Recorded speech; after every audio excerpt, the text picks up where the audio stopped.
JCPS is getting a second shot at the first day of school on Friday after last week's bus disaster meant many students got home hours late. It's our top story right here at 5. I'm Shay McAllister. And I'm Doug Profit. It's going to be Back to School Part 2. JCPS is hoping to have its first ever bus tracking app available to parents by Friday.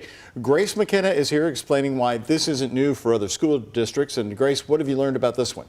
Well, Doug, a JCPS spokesperson told me today that they'll be using T-Mobile for software and a company called Edulog for an app that parents can download. Last night, Polio said the goal was providing real-time information about where buses and kids are. Here locally, Greater Clark County Schools has been using a similar technology for about 4 years. Transportation Director Daniel Borders tells me it's helpful to reduce the number of people needed to answer transportation phone calls, communicating about mechanical issues and traffic delays, and to provide parents with real-time information. If you've got an issue on the bus, bus breaks down in the afternoon, and so we have to send a spare bus. Well, we can actually, in our system, as soon as their mechanics tell us what bus they're on, we switch it in the system, so now the parent can track the spare bus. So, just the peace of mind of, it's not going to be perfect, but the peace of mind of a parent knowing exactly where my kid's at all times on my account. Borders said the system wasn't always so easy. They initially had separate providers for the bus GPS systems and the app parents use, which led to some communication delays. In Charlotte, North Carolina, the school system tells me its own program had a learning curve, making sure that manual changes to routes, like if a driver called out sick or schedules, made it onto the app. Dr. Polio said Monday they hope to have the app ready by the end of this week or the beginning of next. In the studio, Grace McKenna, WHAS11 on your side. All right, Grace, thank you very much. Well, the JCPS app choice is different from those two school districts. Greater Clark County is using an app called Ride 360.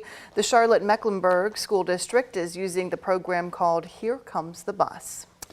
Happening tonight, in fact, 1 hour from now, the first Jefferson County School Board meeting since last week's mess will begin at 6 p.m. The public is invited to speak. We're going to show you how it's going coming up tonight at 6.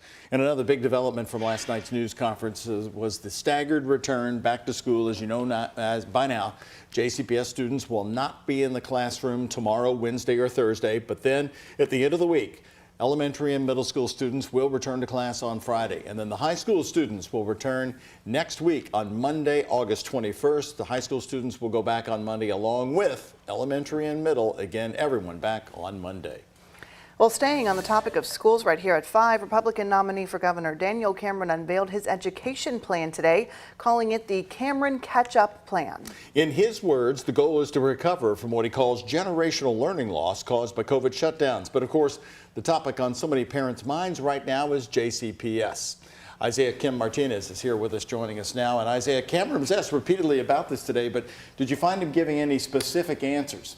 Well, Doug, Shea, minimal here. Our senior photojournalist Alyssa Newton, actually, along with other reporters, had asked this very question, asking Kentucky's Attorney General, is JCPS too large, and whether he'd consider leading an effort to split it up into multiple school districts.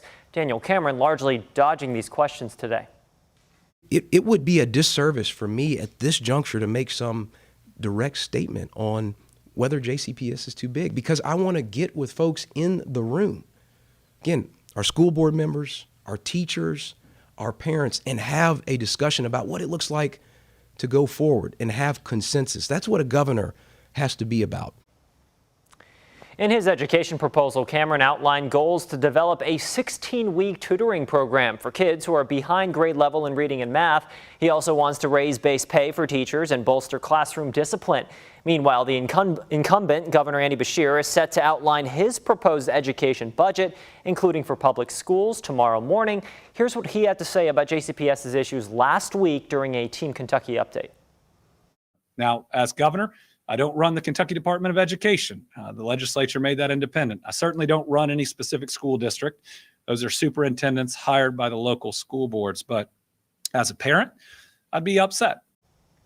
We do have a statement out to his administration about JCPS's size. Now, several Republican lawmakers in Frankfort have voiced a need for a special session to address the problems within JCPS. Most notably, Representative Jason Nemes of Middletown is one who believes the school district needs to be split up.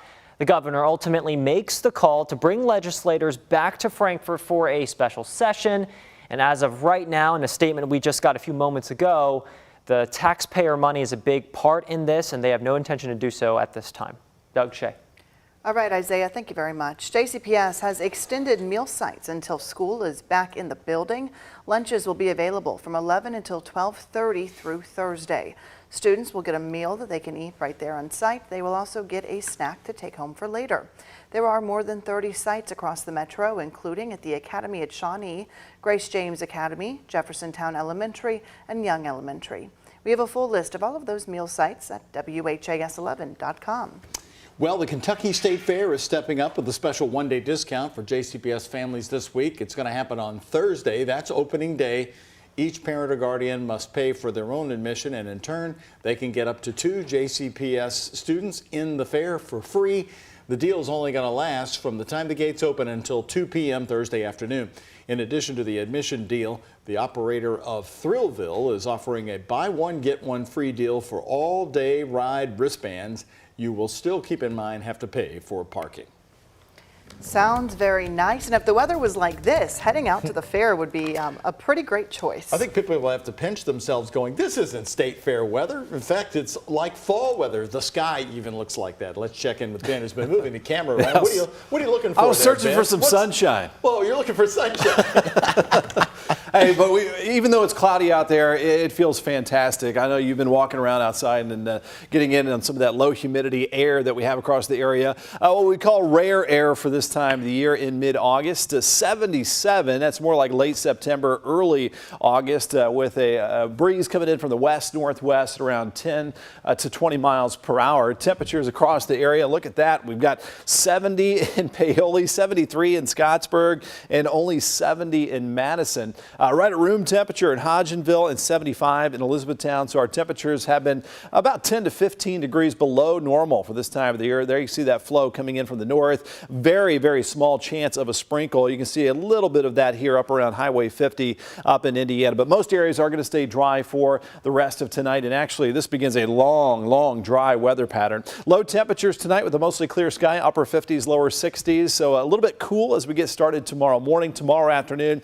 Just a touch warmer in the upper 70s and lower 80s, but the humidity stays nice and low with those below normal temperatures. So cooler forecast tonight, low of 64 in the city, but outlying areas in the suburbs in the upper 50s, 75 at lunchtime tomorrow, and mostly sunny and pleasant with our high up to 81 degrees. Enjoy for now. We are going to be cranking up the heat as we head into the weekend, into next week. I'll show you how hot coming up.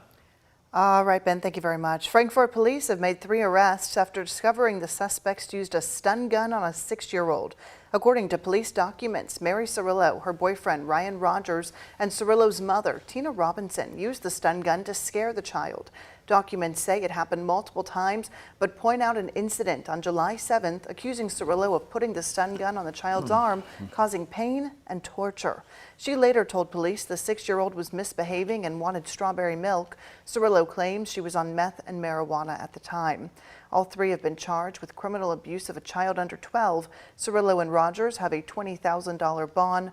Robinson has not yet seen a judge. A bicyclist has died in a crash involving 2 cars in Linden this morning. Police say it happened just after 7 a.m. on LaGrange Road at Blue Vale Way. This is just east of Ormsby Lane. The bicyclist died at the scene. The Linden Police Department is conducting the investigation with the help of the Louisville Metro Police Department's traffic unit. And Linden Police Chief Rob Schroeder says the drivers involved did remain at the scene and they are cooperating in this investigation. A Jeffersonville funeral home director will no longer be in business after an Indiana state board permanently revoked his license this week. Randy Langford, the owner of Langford Funeral Home, pleaded guilty to 43 felony counts after police found 31 bodies improperly stored and decomposing inside his business last year. The State Board of Funeral and Cemetery Service suspended his license last August, and they made it permanent this month. Langford agreed to a plea deal and was sentenced to serve 4 years of supervised release, including 1 year of home incarceration. Under his plea agreement, Langford is required to pay up to $46,000 in restitution to the impacted families.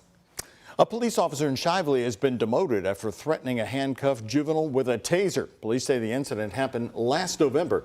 A young girl who was placed in a jail cell while being handcuffed began causing a disruption.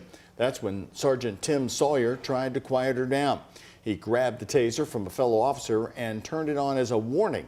Sawyer's actions were caught on the fellow officer's body camera and on CCTV. He has been demoted from major to sergeant there in Shively due to policy violations.